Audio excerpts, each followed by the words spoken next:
All right.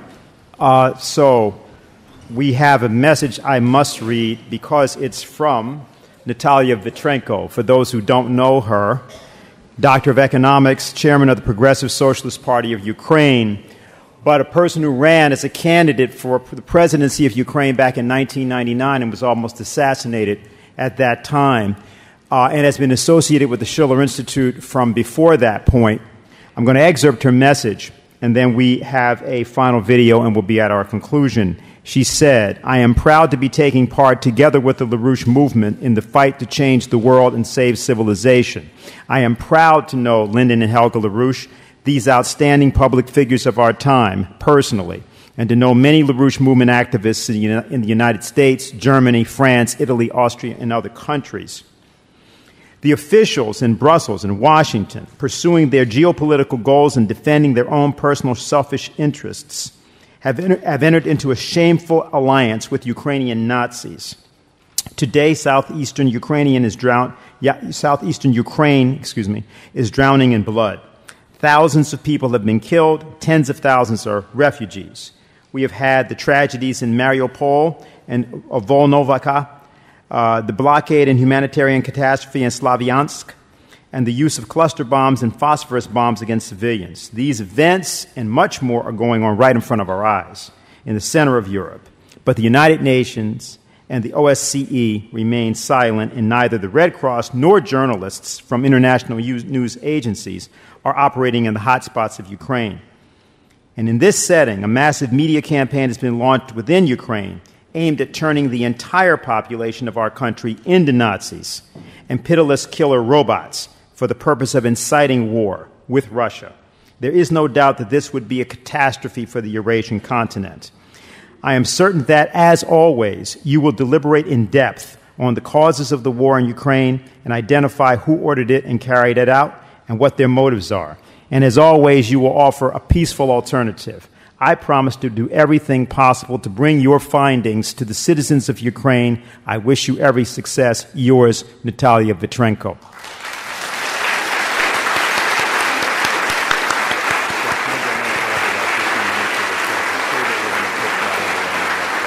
Okay, great.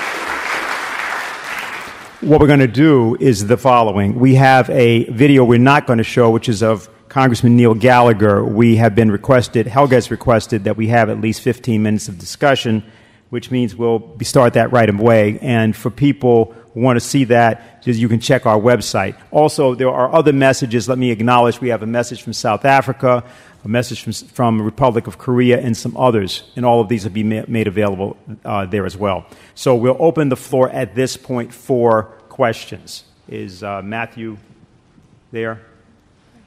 Okay, great. I'm going to take priority to new questions, sorry. Yeah.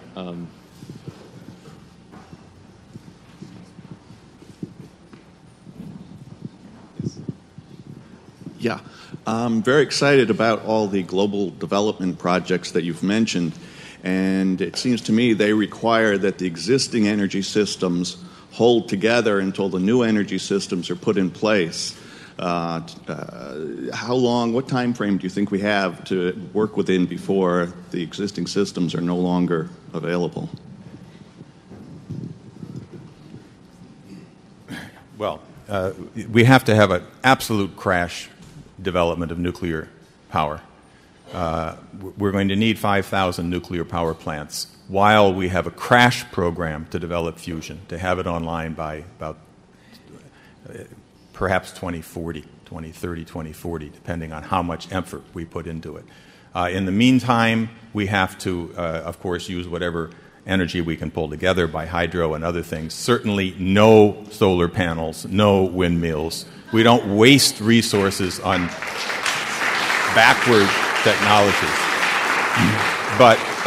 But we must have a crash nuclear program. We've just done a major study of that, which will be part of this project that we're putting together on what we need for a crash nuclear program, and another piece on the urgent need to move into a entire new era, as Helga pointed out. A transformation from the Dark Ages to today and from today to the future requires an all-out crash fusion energy program. This is a very simple question. You keep referring to a British Empire. Please explain what the British Empire is. Is it just England? Is it other countries involved? I'm just a little confused on that.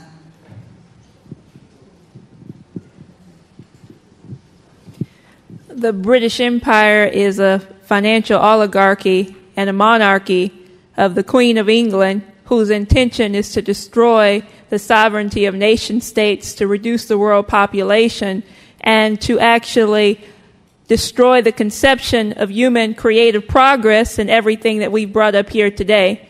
Mr. LaRouche has emphasized that the British Empire is not the British people, but the actual Queen of England and her consort, and an empire whose financial oligarchy is to actually continue to treat human beings as slaves, or to represent that evil intention of what was or what is the Zeusian idea of man as slave, as animal, and to be culled and herded.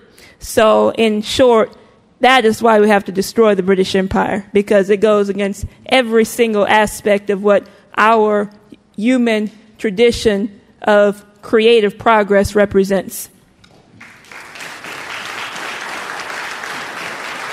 Just adding briefly, Wall Street is the British Empire. That's all the same. Thank you, Matt. I'm just wondering why we haven't focused more on the general welfare clause when we speak to our politicians and all federal and state employees who take an oath to the Constitution. I think that would be a wonderful tool just to hammer it into their heads that they've taken an oath, okay, to look out for the general welfare of the society. And, grab their voting records, show that they're not voting for the general welfare of the people of the United States, and they've broken their oath of office, and bounce them off on their backsides.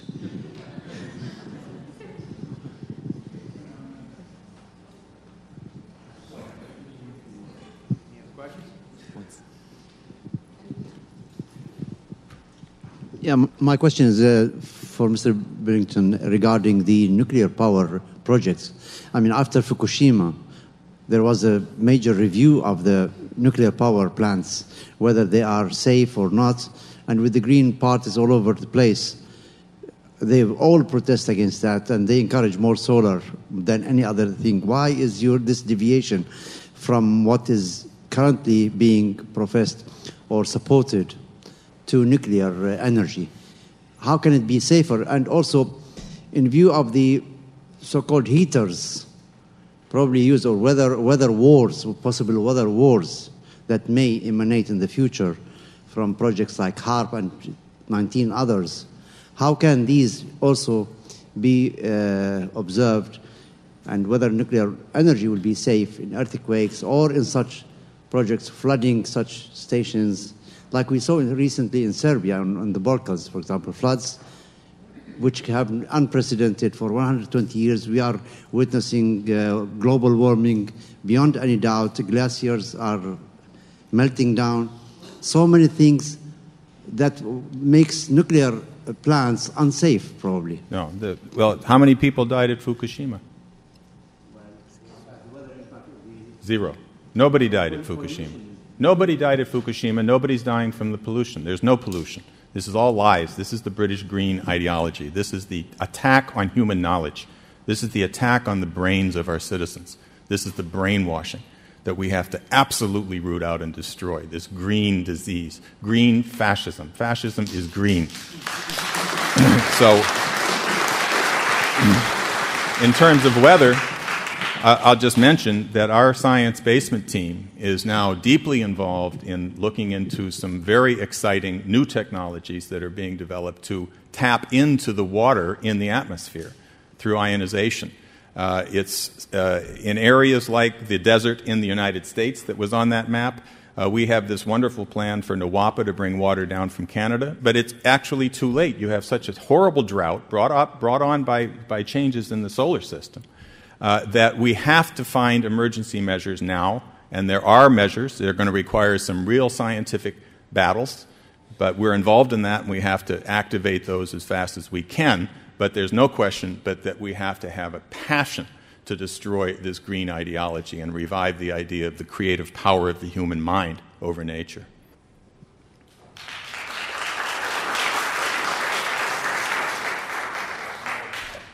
I just had one thing to add to that. I've been working with someone from Japan who is an ambassador for the International Emergency Managers Association, and one big mission that he has is to, in describing Fukushima, is to describe how unprepared they were for those two incidences to happen, one right after another, and to remind us to not ignore the possibilities of some dreadful event happening and take care of things ahead of time. He works very hard to get that message over, because certainly we've been warned before on issues, for instance, that could have averted some of the problems from Katrina, for instance. So just wanted to add that.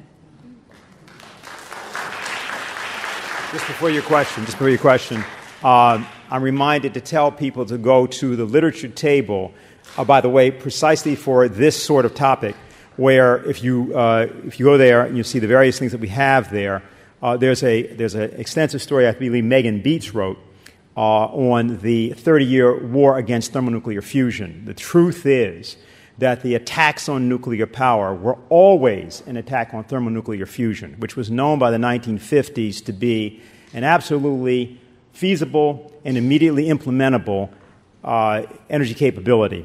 Nuclear power would have gone from nuclear fission to nuclear and then thermonuclear hybrids, fission-fusion hybrids, to commercial fusion power by no later than 1991. And the reason for the attacks on nuclear power have always been to stop that.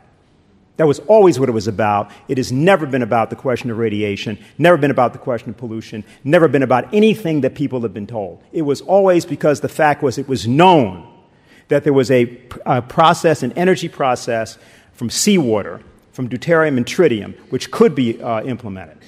And that's the secret. And so the issue of the collaboration with China, Russia, and so on is to unveil that secret, that Promethean secret for all of the human race. Okay? Sir, go ahead. Yes, thank you. Can anyone tell us what the British people themselves think about the monarchy? Are they giving their support? What have you been able to find out? Thank you. No, it is. It's an excellent question. In general, they're scared to death to talk about it because they suspect that there's going to be some of our friends there who have publications and so forth in the past have held back from saying anything about the monarchy. They attack everything that the monarchy represents without putting the name on it. Right? That's beginning to break down. You probably saw that there was a revolution, what they call it, an earthquake in Europe in the elections for the parliament last month, where the French destroyed the ruling party, the party of Le Pen, a conservative party, won twice as many votes as the governing Socialist Party, running against this European monster, basically against the British.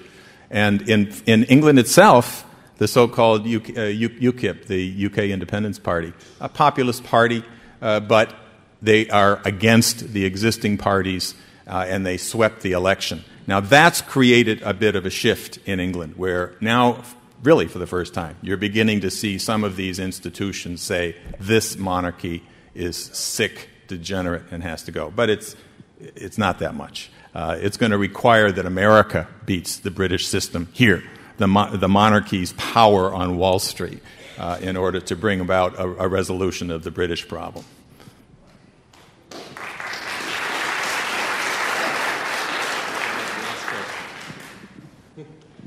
Hello.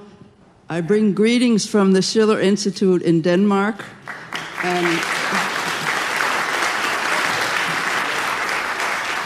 And our entire European organization.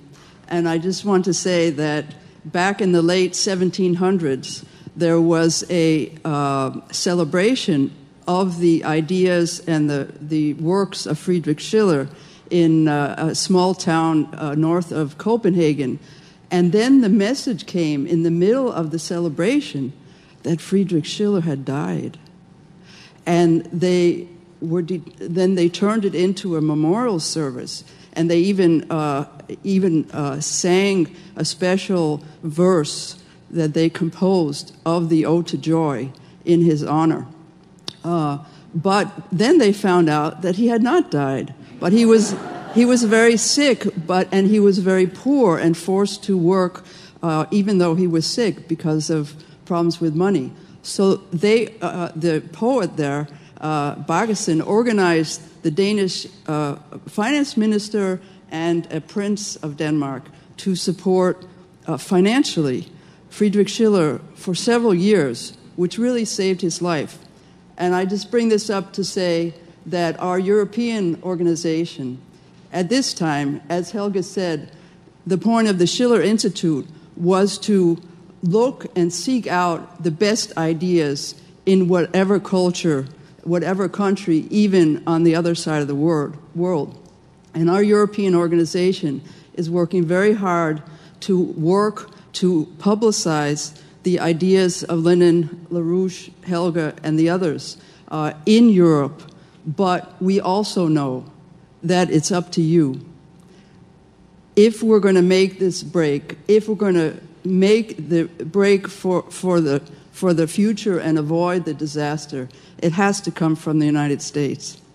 And the point of this story is two. One, giving money is very important, and I urge everybody to do that. And the other one is that it has to come from here, and we are doing what we can, but the eyes of the world are on you and what you decide to do as a result of this conference. Thank you.